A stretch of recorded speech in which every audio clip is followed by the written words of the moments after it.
yisabatho elingcwele oyosebenza ngalo uyofa nje ufa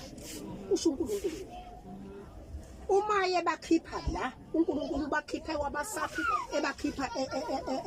ensimini yase-Edeni lapha basebecashe khona becashe ngoba sebebibona ukuthi banqunu inyoka isithe idlani lokho abakudlayo kwelowo mtho wakuthiwa bangawo u-Elokhememe wamemeza kathathu wathi ukuphi Adamu wathi ngilapha Nkosi ukuphi Adamu wathi ngilapha Nkosi Adamu ukuphi wathi ngilapha uma eqhamuka wathi hawu yini lo ibhincileyo wathi Nkosi ngumfazi onginike yena ongunisileyo wathi kumfazi kuyini lokho okwembathela uthi ke lo Nkosi yinyonga engunisileyo ethe angidle lo muthi othe singawudli wayesebakhipha ke ensimini yase-Edeni uma yebabeka lapha uNkulunkulu ebakhona kwafika uNkulunkulu wabamba inyamazana wayihlubula inyamazana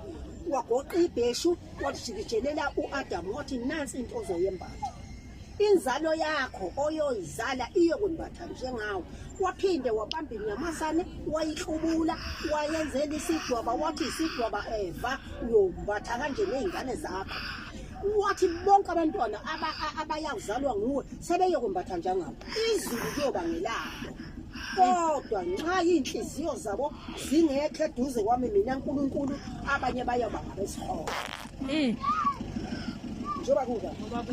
njoba kunje